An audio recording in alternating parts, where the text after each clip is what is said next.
Let's get rolling. So, welcome to today's episode of the Snap to Whistle podcast, where today we're going to spotlight a figure of remarkable tenacity and character, both on and off the football field, Hunter Henry.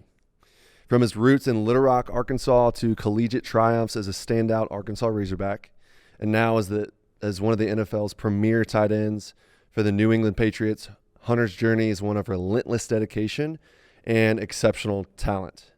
Hunter's collegiate career was marked by outstanding achievements, including being honored with the John Mackey Award, recognizing him as the nation's top college tight end.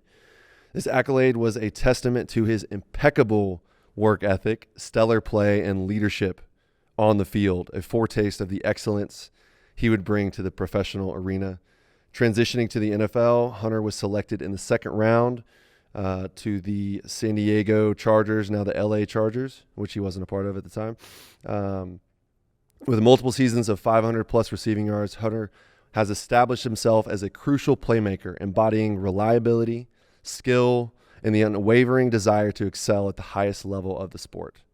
His accolades in the NFL further underscore his status as one of the elite tight ends in the league. But Hunter Henry's story transcends his athletic achievements. It's his strong character, deep-rooted faith, and commitment to excellence in every facet of his life, especially as a dedicated father, that set him apart. Hunter's presence commands respect. His leadership and the way he carries himself inspires those around him, especially me and Austin, to strive to be their best, making him a true role model. As soon as Hunter steps into a room, he embodies leadership, not through words, but through action and integrity, reflecting the values he holds dear. It's this blend of exceptional athletic prowess, steadfast faith, and exemplary character that makes Hunter Henry a figure to admire and emulate. So today, join us as we delve into the life and career of Hunter Henry, uncovering the story of a man who not only achieves greatness on the football field, but also inspires greatness in life. What's up? What's up, brother? Man, how you feel after that intro, dude? I might bring you on the road with me. We got you, bro. I mean, hype me up. Yeah, I got you. That was elite. I got you, bro. I like that intro. You deserve it. I appreciate that. That was real and authentic. I like it. I appreciate it. It was a little deeper too, which I like. Yeah, we go deep on this podcast. I like that. Instead of headphones, you just have Brooks in the background, just. Yeah, I mean, I might just like walking in on game day. You just kind of repeat that to me. I might just go out and ball. Voice. Yeah, I got you in a voice recording, dude. Hey, you got this, bro. You got this. Yeah, it's all about the mindset and everything. I love it. Hey, so I told everyone I'd start off the podcast. This goes back. I don't even know how long have we been out of college now? I don't want to think about it. 11 years. When did you leave? 2015. 2015. It's coming up 10 years. When was my first year that I started? 2016. Thank you, Hunter. Unbelievable. Come in as freshmen together. How's that make? Right. Oh no, it's fine. I buried it deep down, but I just want to start off by saying thank you. That was my dream, PA, Fable. We're gonna throw so many touchdowns together, and then you just leave. You were what made it hard at the end, the decision.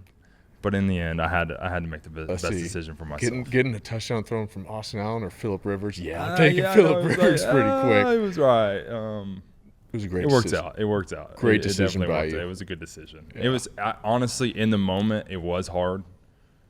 It was hard. There was a lot of I had always dreamed of playing here. I'd always dreamed of, and then we were roommates for so long, and I knew you were about to take the realms, and so it was all right, this could be fun. We were about to eat. I did get one opportunity to try to throw you a touchdown pass against Ole Miss in the rain game. I tried to throw a back shoulder, and I threw it in the second row. I still remember one of your first games. You threw a pass to me. We completed. It was a wounded duck. We did a few. It was supposed to be. I'm supposed to throw a flat route for you so you could get your 10th catch against UT Martin. I threw the corner route to Sprinkle for a touchdown, and B goes over to me, goes, "Nice throw, but we wanted Hunter to get his 10th catch for 100 yards or something like that." Yeah, Coach, that was my third throw of the year. I remember you the first. I think it was it Nicholls? Did you get in on Nicholls State too? Oh yeah, I threw a pick throwing to Chris Jones. Did I get a 15-yard penalty for?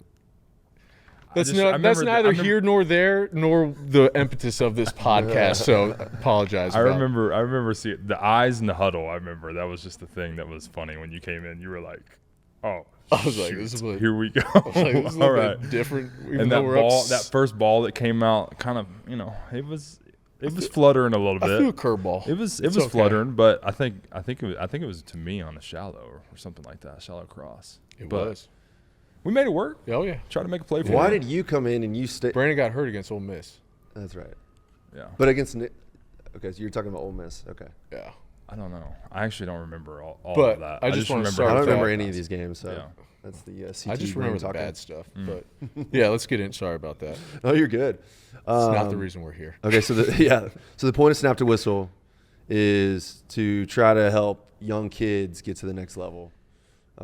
So we're just going to dive into your background, your youth, your childhood, and then just to give everybody else a kind of like a more of a background between our relationship. So we were actually roommates in college, us three, and then Alex Brignoni. So we had a pretty strong 3 years together, and it was a pretty great time. It's a lot of lows. A lot of highs, that first year was rough. A little 3-9 action. 3-9. Walking back to the quads. Nobody misses that. But no. There's a lot more highs though. But then that made the highs even better. Yeah, it made everything a lot better. So anyways, let's get into it. So you grew up were you born in Atlanta? Mm-hmm. You were born in Little Rock and then moved to Atlanta? Mm-hmm. So talk about your athletic career as a young buck and kind of how your parents led you as an athlete and got you into different sports, or was it just football, or what did that look like? So my dad, I don't know if a lot of people know my dad, but my dad played here, played offensive line here. So I grew up in a offensive lineman's household my whole childhood in football. So physicality and tenacity and toughness was preached on a daily basis in my household. So we applied that not just to sports, but that was just kind of to life in a lot of ways too. That's just kind of how my dad is, and it's carried us throughout my life for sure. So I started out, and we moved all over the place. Dad started a lot of churches and was going all over the place. So it was we moved a lot. But I was born in Little Rock, moved to Atlanta, Georgia, where we lived 10 years. So basically my formative childhood years were in Atlanta. So a lot of pee-wee football. I played everything, which I recommend to all kids, I would say. Play as much as you can, dude. Don't narrow yourself down to one sport way too early. Don't specialize in anything. Just play it all, because they're all gonna eventually you will specialize eventually one day, and you'll use everything. So I played basketball, I played football, I played baseball. Never dabbled with soccer. I just couldn't do soccer. I don't know, it kind of was boring to me. But my main three was baseball, basketball, football. And basketball and football kind of became my loves, really. Honestly, as I moved throughout my childhood years, basketball kind of overtook football, actually. I liked basketball more than football. And I got to a point where there's a kind of a turning point where I was I actually didn't like football at all. I hated football, which is kind of crazy to say, but it was my When ninth. was that? That was my 9th grade year. Really? You were a PA then, right? So I was backtrack all that. So I grew up in Atlanta, very competitive and all that, just competitive youth sports. It's crazy and all this stuff. I was really successful in basketball, but my team in football was just not good. So we're making the transition. Actually, we're about to move back to Little Rock in 9th grade. And we were not successful in football. I was really good at basketball, and I loved it. And I would go shoot 500 shots a day and I dedicated everything to it. Playing AAU year round. I go to my dad and I was I think I want to quit. And I go to my dad, approach my dad. Hey, I want to step away from football. I don't want to do this anymore. I'm not having fun. I hate this. I hate going to practice. I love going to basketball practice. I hate going to football practice. My dad was all right. he was like, we're moving to Little Rock. Just give it one more shot through the summer and through, whatever, like the first part of fall. If you hate it, then whatever, like you do you, and we'll go with that, and you'll go with basketball. So we move, and thank the Lord, it was just kind of like God's timing in it that like I ended up being placed at PA, which was a very successful program, and really like kind of made me love the game in a lot of ways too, again. And so thank the Lord for that. So I kept playing, loved it, kept playing basketball as well. But that's kind of like a background into my childhood, kind of like athletic background in a way. But yeah, it's pretty crazy to think back that I almost quit football, and that's kind of what got me to this point. But also, I think basketball has played a big hand into like my success in football, just everything that I did throughout my years.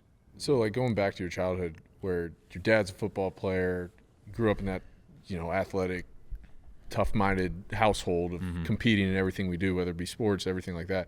But there was no, hey, you're going to be a football player because I played football, and you're going to be, your dad's, 6'6", 6'7", I want you to follow in my footsteps, and I'm going to make sure that you're going to go to a trainer at 6 years old, 8 years old, go on a travel team at 9 years old, doing all these different things. Right. It was more of you got to play because you love it and you want to play, and you're competing and doing those things. Was that kind of the impetus of you going into sports, where it wasn't like to fulfill your dad's like dream of, oh yeah, my son's going to be a college athlete, NFL star, or whatever it may be? It was more of, I want him to go out and compete, enjoy it, and have the camaraderie with people, because sports does build a lot of life lessons. Yeah, 100%. That's what it was. My dad let me figure it out. Now, I think he had to push me a little bit to put me in those things. I wanted to do them, but he let me kind of figure that out myself too through the years, like you were saying. And my dad through the years too, like comes with, like you said, like going to all these camps and going to whatever, like these different trainers and all that stuff. Like, honestly, I was lazy when I was young. Like, I just loved playing sports. Like, I loved it. But, like, outside of that, like, I just did whatever. Which, when I look back on it, like, that's part of just being a kid. Like, just play the sport, and, like, you don't need to be doing too much. Like, just play the different sports and, like, get good at them and play different sports, and they can all work together. And then as the years go, like, once you get into, like, middle school and kind of, like, into high school, that's when you got to start, like, finding an edge, I think, in a lot of ways. Like, as you get older, there definitely is a way to, you don't have to go to 10 different trainers. Like, find a guy and put some extra work in and do some things. But that's when you realize, like, I love basketball. So you probably went and, like, hey, I'm going to make sure this jump shot's down pat from a guy who knows what they're talking about. 100%. It wasn't like 100%. And I think I had to find that myself. Like, my dad would just be like, you're not going to get anywhere being lazy. Like, you're not. Like, these other guys are out here working, and you're just, like, laying around playing video games or going to the pool and just doing all this stuff. He was like, you're not going to, like, be more successful than these guys if you don't put more work in. Right. So my dad would just preach that stuff to me. And then finally just something clicked in me. Like, I think it was honestly not till high school that I was like, all right, I got to start putting a little bit more in. Right. To kind of get that edge on people. Obviously, I was blessed. blessed. Only take you so far, it can only take you so far. I was blessed with size and athleticism and things like that. But you got to take that each step. I mean, it's hard at each level to take that to the next level. But there was just no pressure growing up of like, I got to do this because I got to please my parents, and they expect so much out of me. Car rides of just like. No. I've had a few car rides growing up that I remember, but that was like I wasn't given effort versus being like I didn't score 4 touchdowns that game. 100%. Big difference. There was no push from my parents at all to like do different things or be this. Now, I was the firstborn too, so there was a little bit of figuring things out in a way of balancing. And my dad's a competitor just like I am, so he wants the best for me and like to push me in a little way too. So I think you got to find that balance. It's hard. I think we all got to figure it out ourselves, but not trying to put too much pressure on the kid, especially myself. Like, there wasn't too much pressure, and able to figure it out myself in a lot of ways through those years. When you were going through, like, during your childhood, was your dream to be in the NFL? or did you even consider that, or did you like watch football games and you're like, oh, that's cool, but if that happens to me, like that'd be cool, but I'm not like, if that doesn't happen, I'm going to be so upset, That was my dream. That was your dream? It was my dream. I wrote down pro athlete. Now, I didn't define it to NFL or NBA, like whichever kind of thinking sport. NBA. I was kind of thinking NBA. Yeah. Then I kind of grew to what I am. I'm the classic, like just football build. So I was a good basketball player, but there's a lot of 6'4", 6'5" white guys that can't really jump and just shoot the ball walking around to play basketball. No, if I would have got to 6'8", 6'9", we would have been talking about a different story. You know what I mean? Love action. Love, maybe, I don't know. Dirk Nowitzki, Dirk was like my hero. So yeah. But then I realized he was 7 foot. I was like, oh man, that's tough. You know what I mean? Like, I don't think I'm going to be able to limitations there. Yeah. But I definitely dreamed it when I was young. And I think I had the classic, teacher, like, I was like in 4th or 5th grade, like, let's put something a little bit more realistic on there. And I was like, all right, we'll see what happens. So I always think back to those times. But you talk about playing multiple sports and how you say that now even impacts how successful you are in the NFL. So if you're a kid growing up and you specializing in football, I'm going to be the best quarterback, whatever, which I grew up playing just like you, all 3 sports. And if I didn't play baseball or basketball or whatever it may be, I don't think I would have gone anywhere for football just because of all those different things and that you learn through the other sports. How did that kind of help you out to become where you're at now, especially basketball? You learned from Antonio Gates, and he played basketball in college. So if you could just kind of talk about how that helped you to become as good as you are now. I would say, honestly, if you look at every tight end in the league that's a top guy that's very successful, I would have to bet that they were probably really pretty good at basketball in some aspect, just because of the movement skills. And basketball, you're always moving. Like, my feet were always like really good just because of basketball. And so that has helped me through my years. Like, a lot of the moves are similar too, and just the way you move and like routes and different things like that. So obviously they're not the same sport, but there's so much like translation to different sports that you can have. And so exposing yourself to different movements, different things can always help with, a particular sport. Absolutely love it. Yeah. Like orientation in space, probably your ability to see how things are moving, changing, and where you need to be. That's got to translate so well. I feel like Kelsey's definitely like a basketball player type. Yeah, and I don't think like nobody grows up like, you want to be a tight end, but you have to be such a specific, player with specific skills and a specific size to be a tight end. So it's like you got to have that. I think tight ends are the most athletic people on the field personally. You got to freaking block a 6'6", 270 defensive end, and then go run a route against a safety. You think about the best teams in the past, 20 years, they always had tight ends. The Chiefs have Kelsey, the Patriots have Gronk, or used to have Gronk. Now they have freaking Hunter. And now they got, that big nut. Big nut. Yeah, it's I think just like cross-training different sports and like O-linemen. A lot of O-linemen I know were big wrestlers.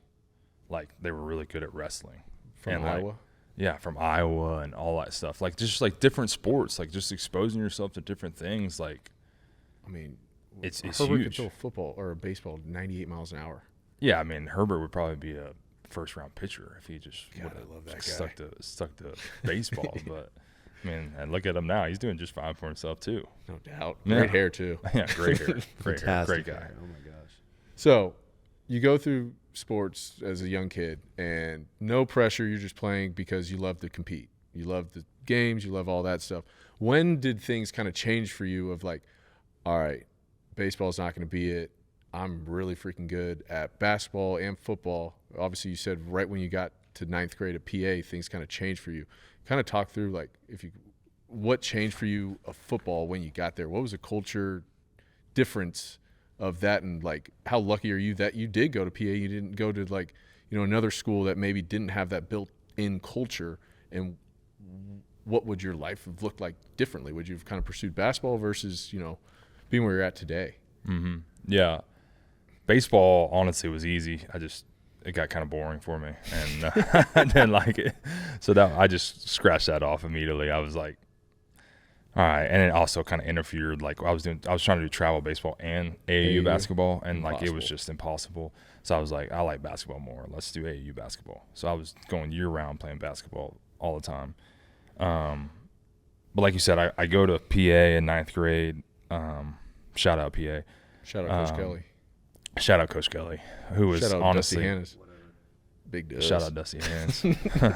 Shout out my QBs, Freddie Knight and Law Dog. Yeah, Lawson Vassar, baby, senior year. I love it. I get there in 9th grade though. It's super like I had family in Little Rock, but it was all new, and like just going to a new school was I knew there was a lot of success there and all this stuff. Obviously, winning always helps things. You know what I mean? Like, it always helps any culture winning. So, when you're winning, it's just going to make things a lot easier. But, man, Coach Kelly was honestly, he's still to this day one of the hardest coaches that's ever been on me. Like, so hard. Just because he saw something in you, or just him because and Belichick are pretty similar in that way, right? Yeah, they've learned from each other. They got really close actually, Coach Kelly and Belichick. So that's kind of like the previous history with me and Belichick. Coach Kelly he was hard on everybody, but through the years, like when I was going through high school, he was just extra hard on me. And then I started getting recruited, and it just got even more. And he just was like saw something that he could like bring out of me, which in the time when I was in it, it sucked. Like, I hated it, bro. I would go home every day and talk to my dad, be like, dude, I don't want to, like, I'm so tired of this. Like, I love doing this, and, like, I love playing and stuff, but, like, he hates me. Like, this dude hates me. Like, he hates me. I don't know. Like, I'm going out there. I'm balling. Like, I'm going out there. I got, like, I'm 1,100 yards in a year. I'm scoring, like, 18 touchdowns in a year. Like, I'm killing it, right? But he's just so hard on me. Practice, games, all the time.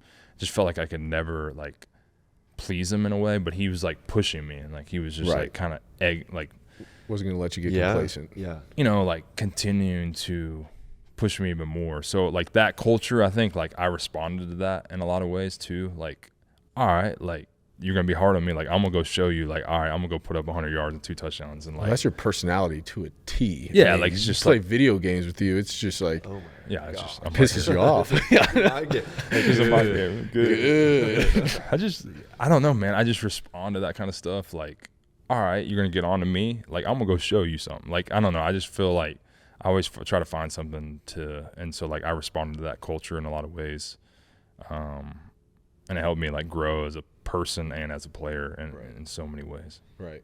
Yeah. I mean, when you're in it, you're like, I mean, yeah, this is the most annoying thing in the world. You don't understand what they're trying to do. I'm sure your dad was telling you, like, that's the game he's playing with you. Like, that's the challenge. He's making you a better player because he's taking you to places that you never thought you could go because he sees so much potential. Yeah, and he also he was probably maybe too hard on me sometimes. He actually told me on the back end. I probably went a little too much on you. But like honestly, him being so hard on me, like each level I've been at, I've been like just like a coach is hard. It's like nothing to me in a way. Like I'm just like, all right. But also like if a coach is getting on you, I've learned through the years too, like if a coach is getting on you, it's probably a good thing. That means he cares, and that means he like sees something in you to like want to make you better. So that's one thing I learned through that process was like, it sucks, but he cares, and like he sees something in me to like want to make me better. So like every time I feel like if a coach is not getting on you a ton, sometimes like maybe you should start thinking about like I need to do something different sometimes. Oh yeah, if he's indifferent, that's like the worst thing in the world. I knew that for me. I've sucked my freshman year. I'm just gonna say it, and throwing routes on the air, throw a ball in the dirt, and Cheney's just like, next guy. Then like Brandon throws one in the dirt. God, like, man, I suck. But that same thing. It's like I'm not getting coached. Like I want to get coached because he might see something. So Bad memories, dude. Jeez. Yeah. So back to the original question, is that culture, like being coached hard, pushed me in a lot of ways. Like I think that's what helped me like enjoy the process of like growth in a way. When did you know you could be him? That's the slang now, right? Him. I don't. Is he him? Is he him? Is that the slang? That's like what my sister. Like what my sister ninth grade, says all the obviously. time. That's why on like TikTok and stuff. He's a I have no TikTok idea. guy. Twitterverse. So you're playing basketball. You're playing probably one of the top leagues, probably like Peach Jam AU tournaments, like best of the best. Football, ninth grade. You fall back in love with it. Great culture, great coach, good team, great team. Played against y'all, but when we beat you guys. did you play varsity your ninth grade year for football? Yes. So halfway through the year. So when did something click in your brain? It's like, wait a minute, I can take this talent that I have, and there's something there that I can make it to the pinnacle. Yeah, I hate like I was always a good athlete. Like, and I hate bragging. I was just always a good athlete. Like I was. Like when I say I was good at basketball, like in middle school, I was scoring like 30 a game. I played against you at the rec. I was just like I was good at basketball, and I was like good at football, but like I was just always a good athlete. But I always feel like in a way too, I like never got ahead of myself. Like I always just set like a goal right ahead, like too far ahead of myself is what I mean to say. Like I just set a goal like right in front of me. So like when I got to high school, it was like, all right, I want to like start on the varsity team and like play. I started playing, then I was like, I want to play well. Started playing well. And I was like, all right, let's try to play to college. Like, I don't know what that looks like. I would love to play here, but let me just work for it and like set that goal. Then like I had some success my sophomore year, and some offers started coming in the spring. And I was like, all right, well, this could be a goal. So I never got, and then I just kept moving along. I was like, all right, let's try to like, I don't know, like when you're in high school, I think rankings are always sometimes can be a big deal, which I think are silly. But in a way, I think it can push you in a way too. Like I was like, all right, let's try to see where I can go, like rankings wise. Just like different things to motivate me to keep going. But I feel like I never got too far ahead of myself. And then I got to college, and I was just like, all right, let's try to play freshman year. Right. Played freshman year, had some accolades. Was like, all right, I had some success. Let's try to take it the next step further and just like keep improving every year.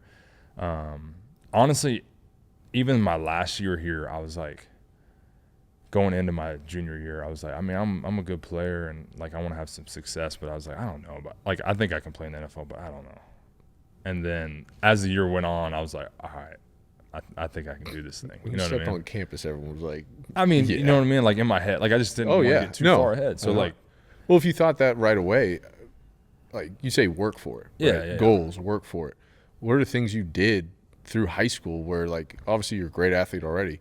How easy would it have been for you just to get complacent and be 100%. Like, I'm better, and, complacency, I mean, it's not a place you want to be. So what did you do in your mind to be like, you know what, I want to get here. I set that goal. How can, in college, like, all right, I played as a freshman. I'm not cool with that. I want to, win the Mackey. It's just like finding ways to motivate yourself. Like, even to this day, I find little things I can do just like, either tick me off, kind of piss me off a little bit, like that. I'm like, all right, I'm going to go show them. Like, I remember the first times my dad showed me, I was like going into my sophomore year in high school. They had the super sophomore team, preseason super sophomore team. And I was like, no one knew about me yet. Like, no one knew anything about me. But I just found, like, they had put it in the Democrat Gazette, and it was in there. I wasn't on there. I was like, all right, I'm going to get on this at the end of the year. Like, I'm going to be on this thing. And so I just put it on my mirror in my bathroom. So, like, every time you brush your teeth, anytime you're in your bathroom, I just, like, could see it. And I could see all the names. And I kind of, like, I think there was a few guys we were playing, too. I would just kind of circle them and, like, remember those games, like, when I was going in that week.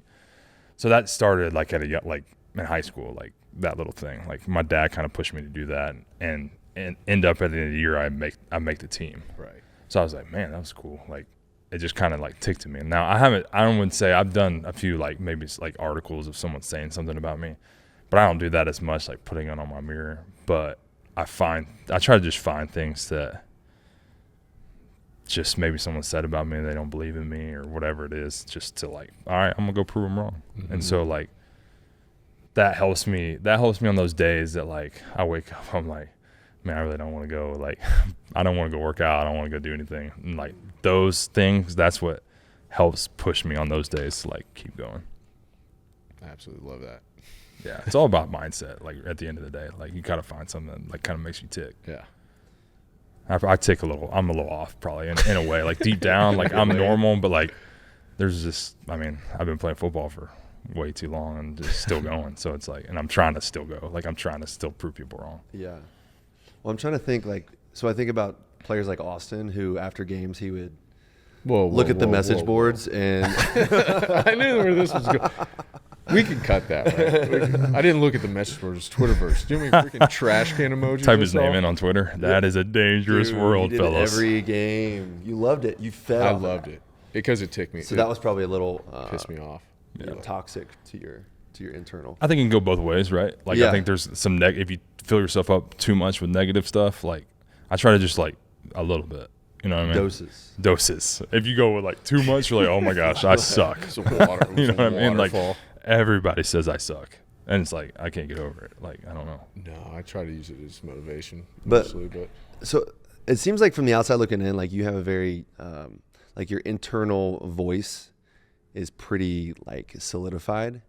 Do you struggle with, when I think of coaches that have kind of propelled me to where I got to, sometimes I could take that a little too far, and I'm always like pushing myself over the edge and going too far in that direction. Mm-hmm. But it seems like your internal voice, like you found a way to put a governor to it to make sure it doesn't go too far in the wrong direction. Like, do you struggle with an internal voice that goes too far? Like, what does that look like? I don't struggle as much anymore. Through the years, I've gotten a lot better. Actually, probably about 4 years ago, I was kind of like struggling in a way. Like honestly, around COVID time, like I don't know what it was about that year was just so weird. I don't know. I had some drops and I don't know. I wasn't playing great either. Like there was just something, and it just like kind of snowballed in a way, and it got in my head a little bit. And actually, like I got with a mental coach. I've been with like a couple actually, and he helped me like a ton actually. Like, and I never struggled with that before, and I thought it was kind of silly to do that stuff. But I was like, I'm at the highest level, and I got to perform at the highest level every single week in front of like millions of people. So it's like I need to be my best and sharpen and I knew there was like kind of something in my mind, and I was like, I sat down with Parker, actually my wife. She's just like, just something's off. Like I don't know. I'm not confident when I go out there. Like sometimes in practice, like even in practice, like there was days where I just wasn't crazy confident. So I'm kind of being vulnerable right now. I don't even know if a lot of people know that, but I didn't. Yeah, it's just like, but I think everybody, you can put on a good front on the outside, but like there's always something going on. But about 3 or 4 years ago, that I just like really nailed down, and just like my confidence like went through the roof.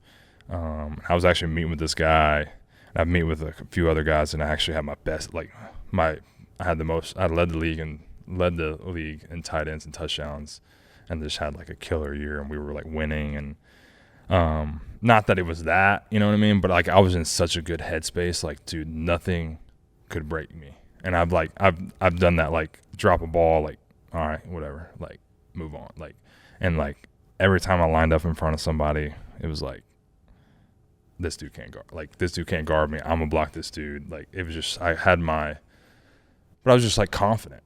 That's what it was. Like, and I always had that in the past, but I just kind of went through a little bit of a struggle in the middle of my career, probably like year 4 or 5, where I struggled, and I kind of snapped out of it, and been really good since. So what was that shift? Like, what did they train you to think differently about, or was it like actions that you took? Because a lot of times, to get out of your head, you just need to go do like the simplest thing to give yourself some confidence that, okay, you know what, I'm actually not in that space. Yeah, it was like I had like a mantra that I like would live by, almost like, especially like as a football player. Good. Yeah, it was just like good, be good, just be good today. It's super simple. Yeah. Well, no, I was talking about like in college, you used to say good. Anytime something bad would happen, you always we would play Chell. I would, hit that upper 90 all the time, destroy you in the games. You'd be like, good. And, but you just kept moving forward. And I think that's good. I think that was what it was. Like I said, I didn't really struggle with a lot of that in a way. Honestly, just going through backtracking to Coach Kelly and that culture, I just had come out of that, and it was just you got to be tough. You just got to tough through it and all this stuff. And I had such a short-term mindset, I could just move on really quick, just because of how I had to be in high school in a lot of ways. So it kind of translated to in college. But like I said, it was middle of it's just everybody struggles at different times. You don't know when that's going to be, but finding someone to have accountability with and someone to walk through things with sometimes can be a good thing. Mm-hmm. So, yeah. How did your faith impact you through that struggle? Oh, it was huge. I feel like there was a lot of growth. I had to really rely on that. I had to rely on people that were of the faith as well. Kind of just look to them and lean on them, and it was comforting, man. I think that at the end of the day, that's what it was. It was somewhere I could just lay everything out there and find some comfort through that, where there was a lot of angst and on the outside, something internal, I had a lot of angst and struggle there. But when I laid it out there, it just gave me a lot of peace and comfort, which was good. I needed in that time. That's good. Dang. Getting deep over Making me. Yeah, sorry, we're getting deep. We can light it up a little bit, dog. No, I love it. I didn't know I was going to go there. I didn't really. That just kind of popped in my brain. Number one, that's where it went. I think that helps. Not even just kids trying to be good in sports, but everyone, life, myself, and living the day to day of work or anything, kind of just correlates to everything in life, where you're going to go through struggles, there's highs, lows, everything, and it's all about persevering, getting better, and making your way through those struggling times. I always talk to kids that I train. I mean, they're like, oh, I'm back up. I'm going to quit. It's what are you talking about? You've been training you've been working for the past 5 years of your life to get to this position. Now you get hit with adversity one time. Now you just want to quit because you don't think you're good enough, or someone told you aren't good enough. So I think someone being able to hear that and be guys who are top of the top in their profession, they still go through the same things, and here's how they deal with it. So I think that's huge for anyone to hear. Yeah, I mean, honestly, the problems get bigger or larger the more you get up there. Well, too, everyone's watching you every Sunday and every week, and you can feel that sometimes if you really dive deep into it. You can be like, oh man, this is a lot. This is a lot. I got millions of people watching, and you can just go down a rabbit hole of just a lot. Dude, especially in Boston, those people are wild about the Patriots. I was going to say a different word, but just wild about the Patriots, dude. It's a different culture. Yeah. But it's great. It's a fantastic culture. I love it, dude. I love it. Yeah. I love the passion. I love it. Yeah, you got to love it. Yeah. So you get drafted second round. That tick you off that it wasn't. What was it? Honestly, second pick of fourth, 35th. Yeah. So that was the year the Patriots didn't have a first round pick. So it was there was only 31 picks in the first round. So 32, 33, 34, 35. I went 35. 35. Yeah. That kind of just set you off, where it was I'm better than these dudes. Just like you kind of mentioned that, when you got to the league, what would you say was the biggest difference of you're looking at Phillip Rivers? He's been doing it for 18 years. You're around some of the best football players of all time, Antonio Gates, these dudes who they got more money than they know what to do with. They could have retired 10 times over 5 years ago, but they're still out there. What was the mindset that you saw as a rookie coming in trying to learn that those guys had, and what did you learn? What did you learn from them of one of the best quarterbacks and one of the best tight ends of all time? Yeah, it was a lot.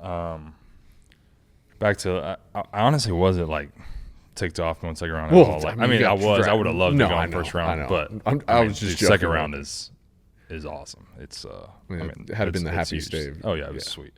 So that was a blessing. I mean, it was awesome. Then I walked into a locker room. It was just a different you know, it's just like us in the locker room, and then you got like 18, 20-year-old dudes in the locker room in college, and we're just all messing around. And I just like walked in the first day, and it was like, man, like this dude Phil, I think my rookie year he was like 36, maybe 36 or something like that, and he had like 7 kids or something like that. I was That's like, light. man, What's this he is at now, different. I'm 10? 21 years old, man. I'm moving from Arkansas to California. Then I met Gates, and Gates was like 36, and then you know we kind of had an older team that year, like dudes in their mid 30s, early 30s. I'm just like, man, this is wild. But Phil, man, mindset wise, he was one of the like most fun, awesome, like competitors I've ever been around, and everything that he does. Everything. He wants to win in everything he does. And it was like awesome. And he would just like talk trash, and like I bet a lot of people have seen his videos of talking trash. But clean trash. 98-yard touchdown. Clean trash. Never cussed anything. It was awesome though. I loved it. Fired me up. But he would like going back to the culture, like he was such a great leader and would like get on guys. Like, and I was a rookie. I remember it was like my 3rd game, and I was starting actually because Gates was hurt.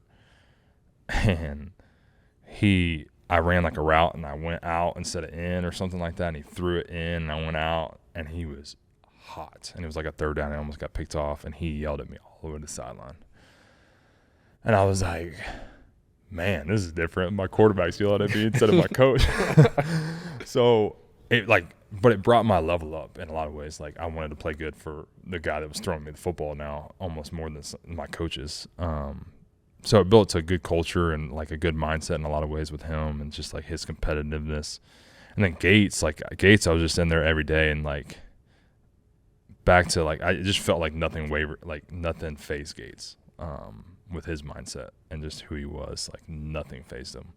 I mean, he obviously had so much success, so like he could fall back on that in a lot of ways. But that was one thing I watched from afar, is just like, and like how smart he was, and how he studied, and how he like saw things just through the years and applied it from like 5 years ago a defense did this, and you know I could do it like this. And so just like picking his brain was always fun, and just like watching those two guys like be in sync in practice every day was just always, it was like mind blowing, because they just done it so many times. It was like Phil could close his eyes, Gates could close his eyes, and the ball was gonna be right there like every time. It was so fun to watch.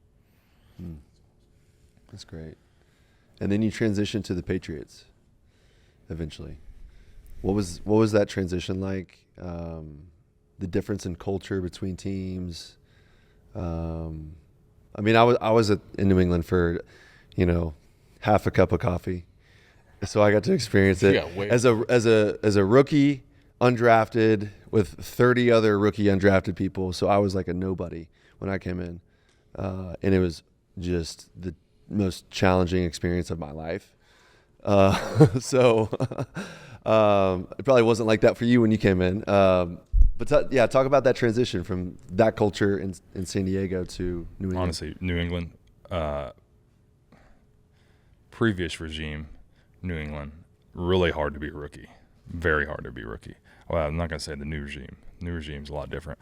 But it was, when you went through, I've seen it firsthand. It was being a rookie there is tough.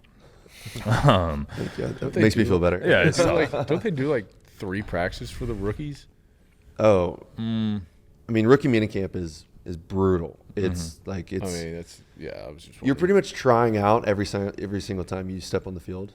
Like 100%. You are always you got to be always on there. But is that not the NFL to a T though? That's where the like NFL it's a day-to-day job for an undrafted free agent. Like 100%. I threw a pick in practice, and I was like, shoot, I hope I don't have a playbook in my locker and like go meet the GM. We got a flight home after this one. Yeah, it's crazy. But back to the question, it was a big time culture shock. I think I got very comfortable in where I was with the Chargers. I mean, I played 5 years there, living in SoCal. I was living by the beach. You were chilling. I was surfing, living the life, man. Let me tell you right now, it was awesome. Like honestly, it's like COVID was hard, but like I was living next to the beach in COVID that year, like year round. Like it was awesome. Where'd you live in San Diego? Like what? I lived in. So when we moved to San Diego, I was like close to downtown, I guess in a way, by Qualcomm, where their stadium was.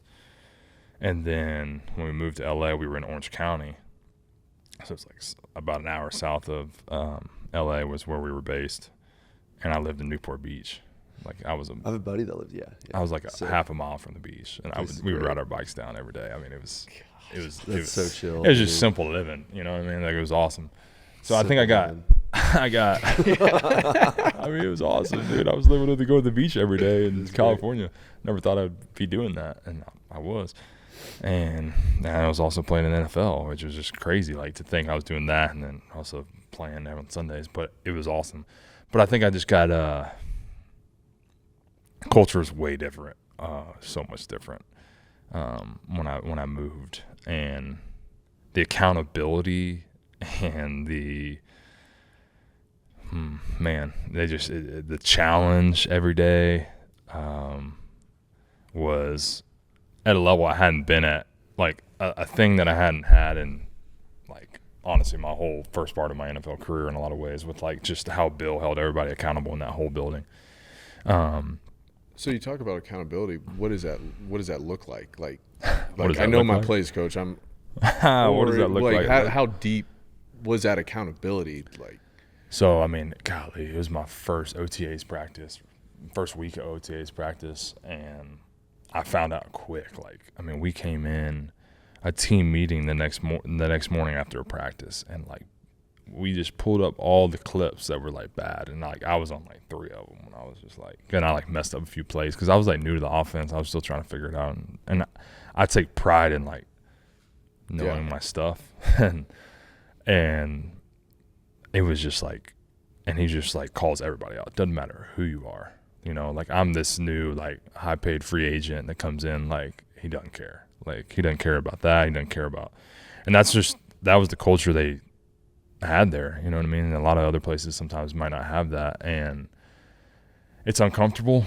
Like you're sitting in your seat, like just praying when those lights go down that your face doesn't like, show up. Oh man, I really hope it's not this play or this thing. And like I get called out in front of the whole. It's like the whole organization is in there. You know, you got scouts in there, you got coaches, you got your whole team. So it is like, you know, it's just like you're like, golly, this sucks. Like if you're up there.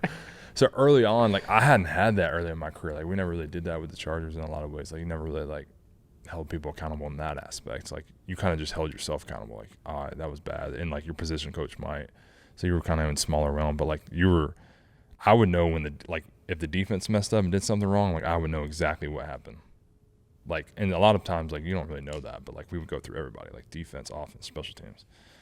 So like everybody kind of knows what you have to do. So that accountability on all across the board is like huge. And at first when I got there, it was super uncomfortable. I was so uncomfortable, and I grew to like really like it because it challenged me. And like I said, like I mean, I just like grew to like it, and it was like it's probably weird, but I liked it. Like it made me better.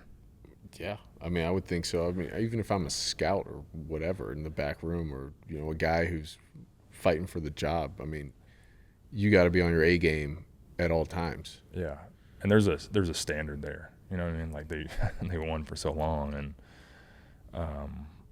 so to like try to hold that standard. Obviously, we haven't done that in the last 2 years, or honestly 3 years, really, a couple years. The standard that was built there. So like trying to uphold that standard is something too that, you know, you got to strive to do every single day, and that starts like on the practice field, and like everything is important there. Like, don't take anything lightly. Don't take a lift lightly. Don't take a training room session. Don't take recovery lightly. Don't take a practice lightly. Everything is important. And I honestly I loved it, and it was something that I needed at that part of my career. I needed like change. I needed like a challenge. I felt like I kind of got complacent in a lot of ways, and it pushed me in ways that I really needed. Yeah. So. Yeah, it seems like in the NFL, a lot of it's up to you as a player to make sure you perform on the field. But when you get to New England, it's like it's more the team. You're like the team is relying on you, and you're held accountable to the team for making sure you know the plays, making sure you show up to meetings and you're ready to go. I just remember he would pull up special teams like drills, and all of like Gronk, Edelman, all these guys they were doing these drills. And if they messed up in one of these special teams drills, he was calling you out. He was rewinding the tape. You made it if you like slipped or like made the wrong like cut. He was calling you out, like chewing you out, dude. Like no one was off limits. That's why he's the greatest, man. That's why he's one of the greatest coaches of all time, because he doesn't care, man. Like, he just wants to win. That's what he wants to do at the end of the day. Like, he just wants to win. Like, however we got to do it, he just wants more points than the other team at the end of the day, and I want to win. And he knows he's got to hold everybody accountable, and that's why I loved him. Like, I loved playing for him, because he just held everybody accountable to a point that tried to make you your best. Like, that's at the end of the day, he was just trying to make sure that you were your best self every Sunday when you had to go perform. So yeah, it's he was tough, but I loved it. Oh yeah, makes you better. Yeah, it makes you better. Now all the drills we do a lot of drills, like you're saying, a lot of drills. But it was at the end of the day, it make you better. Do y'all still tear up that incline field, the slope, the hill at the back of the practice field? Oh yeah, you got to put it in the bank. That's what they call it, in the bank. Put it in the bank at the end. I still remember the one thing too, that it was like at the end of my first year, I was having a really good year. I was leading the league in touchdowns and tight ends, and in practice I like slipped on this route in the red zone. I like slipped, and it was like, it's coming to me. And then we go into the game, and I slipped in the game. Same exact thing, and the ball was supposed to come to me, and I slipped, and then like it was a close game too, and we ended up losing. And of course, I like walk in on one day, I'm like, I know it's coming. Because he preached a lot of times, like, practice, execution becomes game reality. And so, like, what you do in practice will happen in the game. And he always tried to put us in situations that, that would happen. Something like that. And so, like, that was, like, the perfect example. I was like, I literally did that in practice. Then I went out in the game and did the same exact thing and slipped. So I walk in Monday morning and just get crushed, like right out the gate. Did the ball get picked, or was it? No, ball didn't get picked. We were good. I think we kicked the field goal, You're good. But we lost. So like that was, Yeah. But like in the NFL, 4 points right there is huge. Yeah. So that was a big wake up call for me. But I think that's big for, kids, of why we're even like a podcast of kids, of you saying that practice becomes game reality. Where a lot of people, they take practice lightly. Like for you, have you always kind of had that mindset? Where I remember at Arkansas, I don't think you dropped a ball all your career, probably, I think is what it was. But like you kind of had that mindset of I'm going to run this basic route against this coverage. Like even routes on air, it's easy to run a dig route. You were like, no, I'm going to run a basic route, whip it out because I'm getting man and they're zoning me off, where you took practice seriously, which then bled over into the games to have that success. Like, kind of talk through your practice mindset. Like, yeah, you got to take it serious because it's going to translate for sure. I think practice also is big on, I always want to earn my respect of my teammates. Like, that's huge, right? Like, I want them to have confidence in me and respect in me. So, like, practice is a way for me to go do that. Like, all right, this dude, like he's ready to go, or he's prepared, or he's whatever. So like they have confidence in me every single time I step out there. So I think a lot of ways like practice can be that, but also like you got to take it seriously so it gets you ready. So when you step on the field, it's like you should try to make practice hard and like maybe you mess up. Like honestly, sometimes I just go out there and like try things, like maybe a route I want to run in a certain way and it just doesn't work. I'm like, all right, I'm not gonna do that in the game. You know what I mean? Like just try different things. And I do that in practice. Sometimes it's great. I'm like, all right, sweet. I'm going to do exactly this in the game, and then it works out the same way. So practice is huge. I try to take it as serious as I can every week. How important is your teammates to your entire career, to you off the field? Like, obviously we can't go through life alone. We certainly can't go through an NFL training camp alone. Like, talk about the importance of the people that are in the locker room with you and how they encourage you, inspire you to keep going through those challenging times. Yeah, I think that's why we all got it. We love competing and we love it, but also like the other side of it is like we love just the camaraderie we get with our guys. Like it's the best. You know what I mean? Like we wouldn't have. I mean, who knows? We might have met, but like who knows? Like we wouldn't have met maybe without football. You're an SAE, bro. That. So it was like. Sorry, I wasn't invited. I wasn't from PA. Who do you know here? Rock, sorry. But it's like, dude, your teammates are huge, man. Like football is the ultimate team sport. Like there's no other sport like it. Like you need every single dude on that field. Like when we play offense, like you need all 11 dudes in sync, like at all times, or it's probably not gonna be great. So it's the ultimate team sport. That's why I love it. Like I need the guy next to me, like, and we got to go through the grind together. We got to go through things together. So it's why I love ball, man. It's freaking awesome. Yeah. One thing I thought about as we were preparing for this podcast was, I think I took for granted how special our roommate situation was when we were in it. We had a great 4 dudes. I mean, to have roomed with you for 3 years, to see how you work, to see how Austin works. And then Alex, you know, he had his injuries, and so that didn't really pan out, but he was still like a solid dude to be around. Like that has been so influential in not only my football career, but like life off the field. And so like, I've just been thinking about that lately and how just crazy it is that we were able to spend time and to kind of develop. I'm in the civilian world and people don't believe me when I say, yeah, I mean, I ruined that guy. It's freaking big nut. It's my dude. Big nut. No, but I know we're getting up on time. I don't know if we got through everything, but I know we. Oh, we're still going, baby. No, I know we got to. I know for me, this would be year 9 coming up for you. Year 9, yeah. What keeps you going? Like you just signed that new deal. What keeps you going, and like what motivates you? And how do you keep pushing that edge? How do you keep finding that edge and keep going? I love ball. Like I said, I love it. I don't know. I think there's also like lately, I just feel like God, you put this in my life for a reason too, to be in the locker room, to be with guys, to like. Now I'm on the older end in my locker room, year 9. I mean, it's kind of weird. It's crazy. But I am. I mean, I feel young. You know what I mean? I feel not for long to make it 9 years. But like God's put me in a place for a reason, and I love it.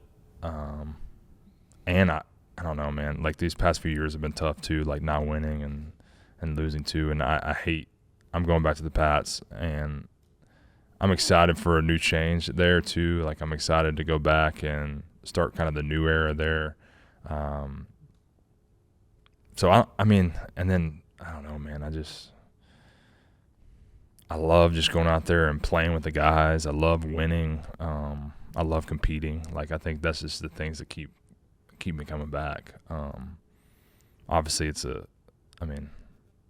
can't say that. I mean, the pay is good too. So I mean that always helps things too. Always helps, yeah. You know what I mean? But that's not the most important thing. Like I really do love it. Like I don't think you can make it this far without just like really enjoying it. Like I feel like I wanna, now that I've signed another deal, it's like, all right, I gotta go like prove it again. So like that's just kind of my mindset in a lot of ways. But I love it, man. I love going out there and competing, trying to win. Kind of the same mindset you had in like 9th grade, 10th grade. Like, I got to prove it. Yeah. It's the same. Like, money doesn't change you. It's the same. You got to have that mindset. If you want to be successful in anything, you can't be like, oh, I'm chasing this goal to make a bunch of money or whatever it may be. Those top guys like yourself, they aren't chasing that. They're chasing their own personal just freaking, like, I'm going to be that guy. Yeah. And if you don't believe me, watch me. Yeah. So, like, I mean, obviously, I want to be there when the confetti falls too. Like that's like my ultimate goal, and like I want that so bad. So I think that's something that just pushes me beyond like every day too. It's like I want to be there and hold the trophy up at the end, like so bad. So that's the ultimate goal. But there's also obviously little goals in there too. You got to achieve. I love it. I think that's a good place to wrap up, don't you think?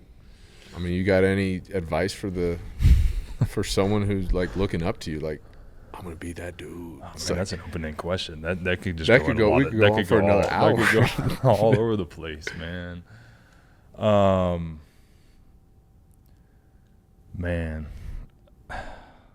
like obviously I love football, but like there's a lot of other priorities in my life too. I think, like I said, God's used me in a lot of ways, but I think keeping Him first, I mean, that's the main priority, man. Like everybody's going to meet our Creator one day. And so, not everybody's going to make it to the league, or not everybody's going to be there, but everybody's going to meet our Creator one day. So you got to make that decision for yourself and kind of work through that. And I'm always there, open to talk to people about it and what I believe and everything. But, keep working hard too. I think that's the biggest thing, man. Hard work has gotten me to the point I'm at, and I will continue to work hard even past football. But that's something that's always preached. And I think the last thing is never quit. Like, don't give up.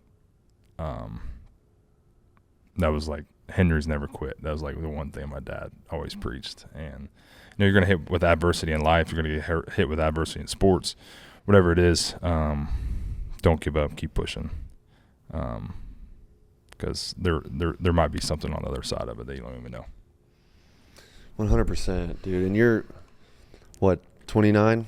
29 years old. And, you've had an incredible NFL career, right? But life has just begun. You're only 30 years old, 29 years old, bro. Like, what the NFL has trained you for, and football overall has trained you for, is not for football. It's for life overall, and how to be a father, how to be a husband, how to, take care of the people in the world that need, your support, right? So that's, it's the football is just a tool. It's a tool to glorify God, to do the best that you can do and maximize your potential, right? It's training grounds for life, and that's what makes it a great sport. That's what makes sports great overall. Is that it's not life. It's a really fun sport that we get to spend time with. It's a kid's game that we get to spend time with our best buds, and my best buds have been built in this stadium, which, by the way, we're in Razorback Stadium. We didn't say that earlier, but shout out to big 8-4, baby. Freaking Bays. I mean, the memories that you build in this stadium, and the players that you meet, and the life lessons that you learn in this sport are invaluable. But it's just training grounds for life, dude. And you got a lot of life left to live, and a lot of life left to give to people who are looking up to you. It's inspiring. I mean, I know I've known you seems like forever now, but like on the outside looking in, seeing what you do, I know the work that you put in, and just kind of how you're about it. Like, you walk the walk, you talk the talk. Like, what you say is what you do. So I know I really appreciate you taking time with us today. Thanks, guys. It's been awesome, man. I appreciate it. I love the introduction all the way back to that. It was great. And shout out Chubby Snacks, sponsor.